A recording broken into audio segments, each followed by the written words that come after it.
What's going on, everyone? Welcome back to another video, and today we are looking at America versus Australia driving, the differences between driving in Australia compared to America. So this would be an interesting one. Let's watch and let's find out.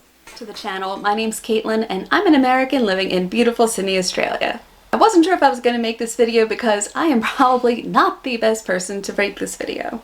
The funny thing is, I married an Aussie truckie and I am an American who has a paralyzing fear of driving. Yeah, that's right, I'm absolutely terrified to drive. Doesn't matter where you put me Damn, really? in the car and I get scared. I did not know that people actually get scared when they're behind the wheel. Like, I don't even have that feelings or anything like that. Let me know about you. Like, do you get scared when you're behind the wheel?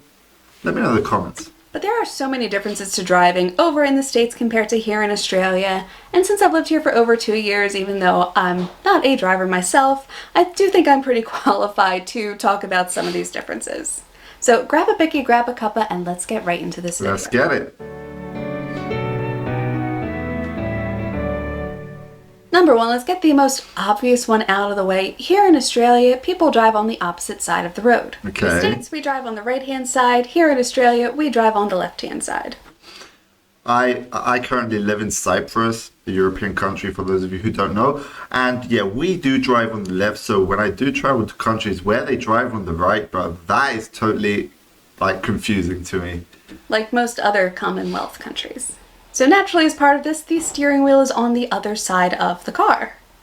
And if you're an American who's moved over here, let me know in the comments down below, how many times did you end up accidentally getting into the driver's seat instead of the passenger So seat? true, bro. Because you're not Happened used to the me steering wheel so being many on the other times. side of the car. Number 3 are L plates and P plates here. And there is nothing like this over in the States, and I wish there was. Most places in the States, you get your learner's permit, and then you go on to a Cinderella license, and then you get a full license. And What? Cinderella license? Okay. Umbrella license isn't in every state, and it typically means that you can only have so many people traveling in a car with you. Oh, okay, now I get At a it. point during the day. Whereas here in Australia, you have L plates and then 2 stages of P plates before you get a full unrestricted driver's license. Okay. And on top of that, these are plates. That's actually really good. So like people on the road can actually tell if this is a new driver or not, so they can be more careful. That's a really good idea. I really do love this idea. That are actually required to be put on the outside of your car. So everybody around you knows that if you're a learner, they need to give you a little bit more space. You are legally required to go slower than other people. If you have a red P plate, you are, again, legally required to only go a certain speed. You can't always go with the speed of traffic. Oh, And people okay. understand that around here. A lot of them have had to go through that same system themselves. Some people are sympathetic, others do get really annoyed. But I do wish we had a system like this over in the States because it is so smart. It does sound really In the States, good. you have no idea who's a learner and who's an experienced driver who's been driving for 50 years. Number 4 are different rego slips that are required. Now there's a pink slip, there's a green slip, there's a blue slip. Each of them have a different meaning to it, whereas over in the States, we don't have this. We have a once-a-year inspection that we have to pass. And I don't know if they still do this in the States, but the one point in time where I did have a car, they used to actually put stickers on the back of your we license. used to do this, not anymore. And if you didn't have the most recent sticker for that year, guess what? You were getting pulled over and getting a ticket. Here, all of that is electronically tied together, and you need different rego slips. It's not like every single car needs a green slip, every single car needs a pink slip. It's not like it's one color rego slip that covers everything. There's different ones. Number 5 are electronic driver's licenses, and again, What? Stop working at a I hard. think this is something that's absolutely Electronic driver's license. Never heard of that. genius that Australia does, because it is so convenient to have your driver's license tied to an app on your phone instead of amazing. constantly having to have your physical license on you. Because Bro, they should do that everywhere. Seriously. you're one of those people who routinely forgets your wallet but always remembers to bring your cell phone because you're so used to tap and pay. You have your license on your phone. You don't have to Yep. worry about making sure you have your physical license on you in case something happens and you get pulled over. Most places in the States, electronic licenses aren't a thing. And I'm saying most places just to give a little bit of grace. I've never heard of electronic licenses being a thing over in the States, but it's monitored by state, so there are 50 of them. There might be some place where there's an electronic license. In Pennsylvania, there absolutely was not, but it is genius that Australia does this. Number 6 are Okay, these that's actually small good. utes. There is nothing like this over in the States. Over in the States, we're used Oots, to pick up. small oots. Okay, it's like small pickup trucks, in other words. trucks. Okay. Big, massive, giant pickup trucks. And I swear the further south you go, the bigger the pickup trucks get. Whereas here in Australia, yeah, we're getting slightly bigger utes going on, but there are also these smaller utes, like little Holden utes. Wow. And utes with trays on them instead of having like a full-blown ute with like 5 seats. They're just different sized utes. Interesting, actually. Whereas over in the States, you have big, bigger, and massive. Number 7 is that there are a lot more motorbikes on the road over here in Australia than you'll typically see over in the States. And while you might see a lot of motorcycles over in the States when summer comes and people pull them out and start riding around a lot more often, here in Australia it's actually quite common for people to use motorbikes as a means of transportation or a means of commuting back and forth to work. Posties here for sure it's way faster to like you be using a motorcycle. If you want to go from here to here, I mean, it's just way faster than starting your car, getting out of the garage and heading on the road. I mean, motorbike, just get it and you're off. So it's way easy, I would say. Motorbikes. You will see posties on motorbikes everywhere around Australia. They're economical, filtering is legal here, helmets are a requirement here if you want to ride a motorbike.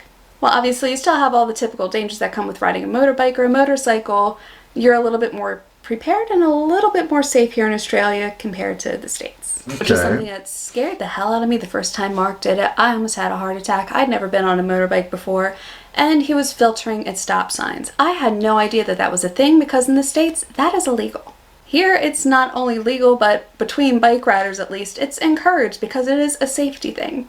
If you're in a car and you get rear-ended, yeah, you might suffer some damage, but if you're on a motorbike and you get rear-ended, there's a good chance that you're not walking away from that accident. So it's very common for people who have a full motorbike license here to filter. And if you're not expecting it and you didn't know that was a thing, it can scare the hell out of you. Next are mandatory motorbike helmets. Also mandatory bike helmets if you're just riding That's a regular good, though. bike. That's a good thing. Push bike. Those are required by law here. Every state and territory requires you to wear a helmet. Which is good. So guys, if you're taking your bike, please put helmets on. It's for your own safety. Over in the States, it's not really a thing if you're riding a motorcycle that a helmet is a legal requirement. In fact, I remember we rented a road bike in Hawaii and the guy gave us a weird look when Mark asked for helmets for us to rent. They had some, and let me tell you, they were probably the crappiest helmets I've ever seen. Oh wow, okay. But technically they were helmets. Whereas here in Australia, helmets for a motorbike are a legal requirement. Not just for riders, but for passengers as well. So if you're riding as a pillion on a motorbike, you are also required You both need helmets, okay. Number 10 is speed limits that are painted on the motorways. Oh, okay. I get, like, on the road, the speed limits, okay. It's so small, but let me tell you, it is genius because I've never ridden on a motorway in the States that had the speed limit painted on. That's actually really smart. So small, but so smart, and I wish they had that over in the States. Bro, Australians are really smart, actually. Like, how'd they come up with this stuff? That is really genius, honestly. Next are different car brands. There are car brands in the States that you don't see here and vice versa. I've never seen a Holden over in the States. Never seen that either. By the same token, I've never seen a Chevy here I've in seen Australia. these, okay. Coming over here, there were a few new types of cars that I just had to get used to seeing. Holdens are probably one of the most popular ones that I can think of that you don't see over in the States. But yeah, expect Hold-ons? I don't really know what hold-ons are. to see some new car brands when you are out and about in Australia. Next up, we're seeing roundabouts, even in big parts of the cities here. Where I grew up in the States, roundabouts were not a thing, and they do tend to be a thing more in like the rural areas of the States, or in the more rural states.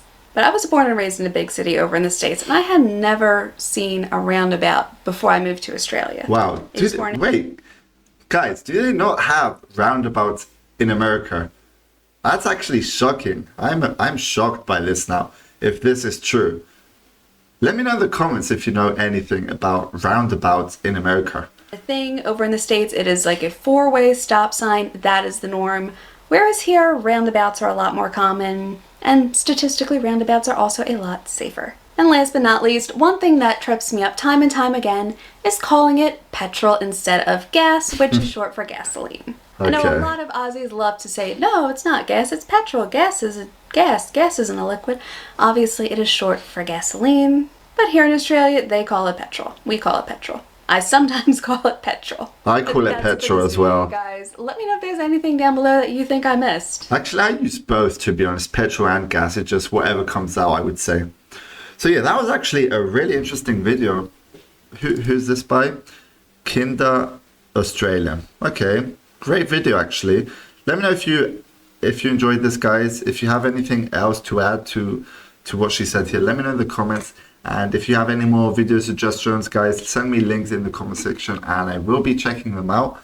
But yeah, thanks for watching. Hope you enjoyed. Have a good rest of your day and see you on the next one. Peace out.